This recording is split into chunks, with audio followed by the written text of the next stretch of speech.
Welcome everyone to Podcast 69 South, where we cuss and discuss true crime, cold cases, current events, and hot topics, along with our state of society today. This is your trigger warning. Our podcast content is produced for adult listeners 18 years of age and older. We discuss situations that may be offensive and triggering to some listeners. Sit back, relax, and enjoy.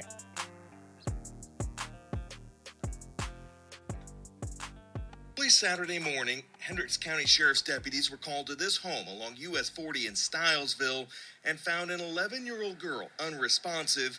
Despite life-saving efforts, that child died on scene. It's very sad. It should have never come to this. After the death, investigators arrested the girl's father, 39-year-old Kenneth Vazquez, and her stepmother, 40-year-old Elba Vazquez, for neglect resulting in death. Lana Vazquez says the young victim, Oaklynn, is her son's only sister. Lana divorced their father years ago, but says she's not surprised by the tragedy. He wasn't a good man. You know, I saw it. I've known the man since 2006. I know he wasn't a fit father. The sheriff's report doesn't explain what led to the girl's death, and Lana doesn't know either. But for years, long before the weekend tragedy, Lana says she filed multiple CPS reports involving Kenny's alleged mistreatment of their son. It was awful. Nobody would ever listen to me. I was always treated like it didn't matter. While the 2025 numbers haven't been published, the most recent annual report for child abuse and neglect deaths shows statewide every year for the last decade, around 50 to 60 children die from abuse or neglect. That's why Lana urges anyone who believes a child is being neglected to contact the state's child abuse hotline, but she also insists the courts need to take those complaints serious. They just completely blow kids off. And this little girl was probably begging for help. And now it's too late. Finally, neglect of a dependent resulting in death is a level 1 felony. If convicted, that crime carries up to a 40-year sentence. Welcome back to 69 South, everybody. I'm Chop, your host, and riding shotgun is my beautiful co-host, Julie. How are you doing today? I'm good. Well, we got a kind of a sad story. As you guys know, we go through the probable cause affidavits for some crimes, and we had a pretty sad one show up on the news feed recently. It was 11-year-old Oaklynn Vazquez. Such a sad story, really. And let's get in.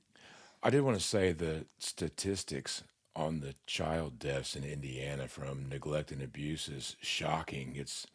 I saw one year in the past decade, 77 children died from abuse and neglect. That's in Indiana. Horrible. I think that was 2024. Yeah. And then it's like an average of 50 or 60 a year. That's way too many. That's 50 or 60 too many, in my opinion. Well, let's get right into it and find out what happened to this little girl. On February 14th, 2026, at around 1:24 a.m., deputies and medics responded to this home in Stilesville in Hendricks County, Indiana, for an unresponsive 11-year-old female identified as Oaklynn. On arrival, life-saving measures were attempted but ultimately were unsuccessful, and she was pronounced deceased. Shortly after she passed away, deputies on the scene noted that her father, Kenneth Vazquez, leaned down in an attempt to hold her face. This action was stopped in order to preserve evidence, but Kenneth commented under his breath, "Why couldn't you just be good?" Investigators responded to the scene to conduct the death investigation. When I heard that, I have to say that stuck in my head. I mean, for him to say to a little baby girl, 11 years old, "Why couldn't you just be good?" Like all this shit was her fault. It just broke my heart. It's tragic. It just chokes me up. The detective spoke with Oaklynn's father, Kenneth Vazquez, to try and establish a timeline of events and any pre-existing condition or diagnosis. Kenneth stated that Oaklynn was vomiting and had diarrhea and was not feeling well that day.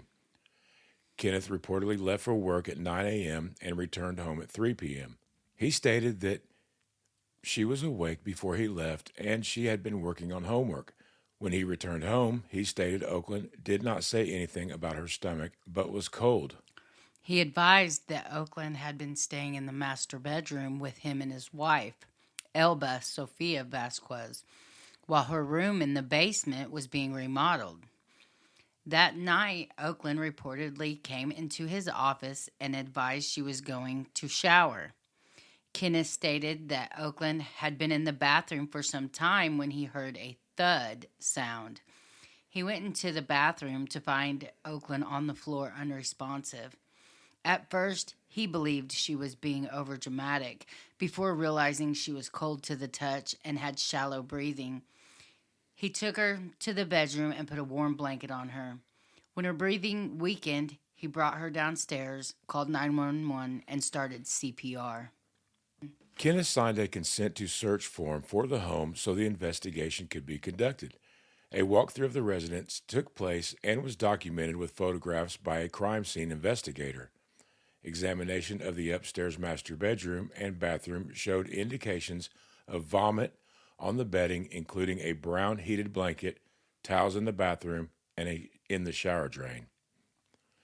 As a detective examined the basement room, identified by Kenneth as Oaklynn's bedroom, they located handprints and red stain consistent with blood on the wall, along with an indentation in the drywall that contained hair. Wow, so her head went through the drywall. That's what that makes me think. Yeah, and there's handprints. That have blood on them, on the wall. Sounds a little messed up to me. There was also red stains on the concrete and a towel that was consistent with blood. A gold unassembled bed frame was observed in the room, and the detective noticed gold drag marks all throughout the floor. This bed frame also had droplets of red stain consistent with blood.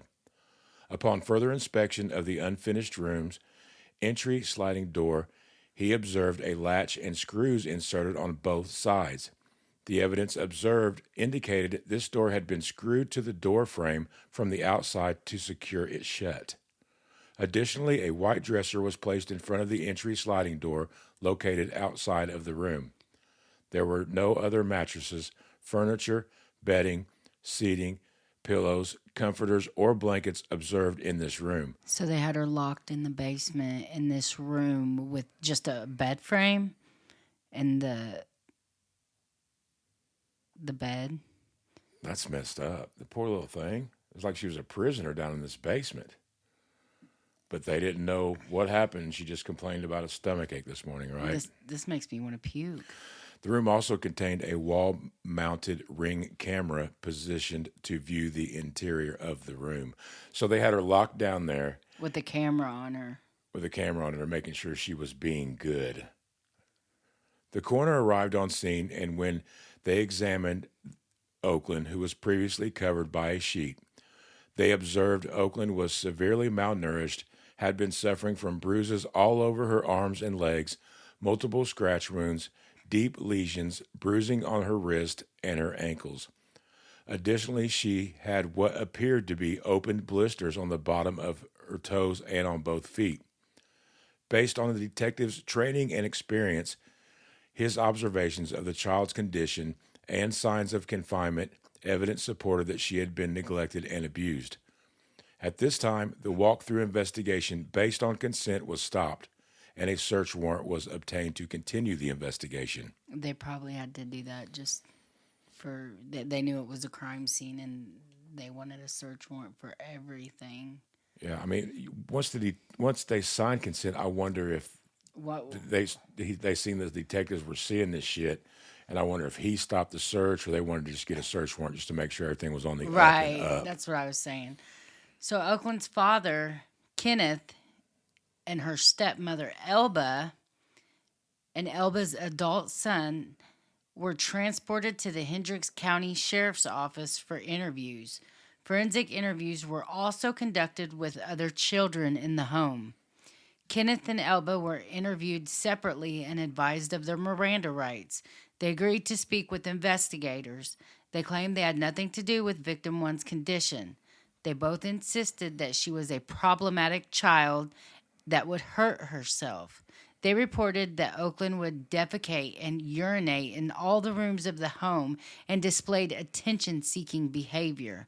Elba advised investigators of intentions to take Oaklynn for medical treatment the following day, even though medical records indicated Oaklynn had not been seen in a medical profession since May of 2024.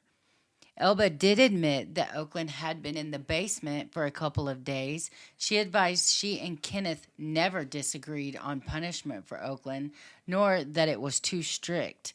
Elba advised that Oaklynn had been in her life for 7 years and called her mommy, indicating Elba was a parental figure responsible for her care. So you get the ode, we were getting ready to take her to the doctor just tomorrow. But she hadn't seen a doctor since 2024. Almost 2 years. Yeah. Oh, during the interview with Kenneth, he advised that Oaklynn was usually pretty healthy, but recently had diarrhea, went to the restroom several times, and was cold to the touch. Kenneth alluded to the fact everything was foggy, missing a period of time before he allegedly found her on the shower floor and she wasn't moving. He stated he took her out of the shower, dressed her, and put her in the heated blanket. They then took her downstairs. Elba cleaned her up, and he performed CPR. Kenneth did confirm that Oaklynn slept in the basement, but did not know a time frame. When asked if it had been 2 weeks to a month, Kenneth replied, maybe. He made other statements like, he didn't want to remember, and I don't know what happened. Kenneth spoke slowly and quietly during the interview and seemed evasive as he gave overly broad responses to specific questions. Like, how do you not know where your child sleeps every night if you're in the same house with her? I want to know how in the hell the big dent in the drywall with her hair was in it. I can't get that out of my mind. Because he probably slammed her head into the wall. I mean, at what point?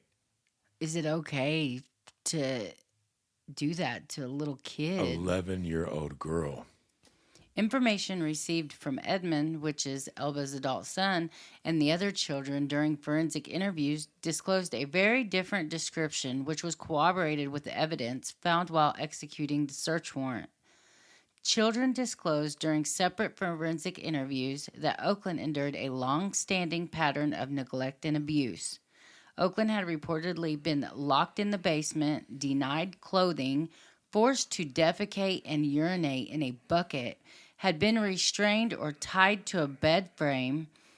Evidence collected and observed at the scene supported this being the same gold bed frame that was found in the basement room with droplets of blood. One of the forensic interviews described an incident in which Oaklynn managed to free herself from the room when there was just a latch in place securing the door. The child disclosed witnessing screws being inserted through the door and into the door frame by both Elba and Kenneth. Also witnessed was the dresser being placed in front of the door. So one of the other kids admitted that he saw both dad and stepmom screwing the freaking door shut so this little girl could get it, and making her use the restroom in a bucket. That just makes me want to puke. It hurts my soul so bad. Could you imagine what she felt like on the other side of that door, hearing those screws be placed in there? You know, what happened if that house caught on fire or something like that and they couldn't get her out? She would have burned to death down there. I mean, obviously they didn't give a shit about this baby. Not one. They did not care about her at all. And what was weird is I went and looked up these people's Facebook, and both of them had all kinds of pictures of the other children and stuff. And on Elba's, there was only one picture that had Oaklynn in there. And I think it was just because they were on family vacation or something, and she wanted to post it, but this picture. But it's just one picture, and you've been there for 7 years. This kind of reminds me of Kinsley Welty. Yeah, I mean it's weird. She was locked in a closet. She had feces all over her. It was, and she passed away too from malnourishment and neglect and. It makes you wonder what's going through these people's mind because they have multiple children, but they pick one children, usually from One a child. past marriage or, something like that, Mm-hmm. and they just treat them like shit. Yeah. This guy had been married like 5 times. Kenneth Vazquez has been married 5 times. And I mean, that was his first wife. And the interview that the news had did saying that he wasn't a good person, he wasn't a good man. And then, her mom wasn't in the picture, her real mom.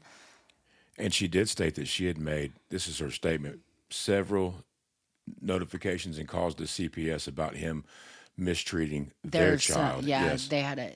Oaklynn had a brother. Additional disclosures during forensic interviews described her being held in the basement room for days at a time, only being allowed out for short periods of time before being placed back in the secured room. She was often denied food or given beans, rice, or sardines when she was good. The Staffords, remember? Sardines. They gave him sardines. I've never even ate sardines. No, I can't even imagine having to eat a sardine. When she was, quote, very good, she would get to eat at the kitchen counter, but not at the dinner table with the rest of the family. It was reported that she was forced to perform calisthenics while naked in the basement as a form of punishment. At times, Oaklynn was forced to perform calisthenics outside in the cold weather. The last time this was witnessed to have occurred was approximately 2 weeks ago, and Oaklynn was reported to not be wearing socks. When it was just freezing cold and the teens and all that. Sub-zero wind chills and shit. They had her out there with no socks and no shoes. Unbelievable. I'm like speechless. The interview disclosed that Oaklynn was pushed outside the residence by Elba. Additional disclosures identified other forms of punishment as being bathed in an unheated water source in the basement, which was located also during the search of the residence. The bathing was reported to be mostly done by Kenneth, but sometimes by Elba. It was also disclosed that a camera had been installed in the room to monitor Oaklynn while she was confined. So they were giving her, she's 11 years old, and they're giving her a bath.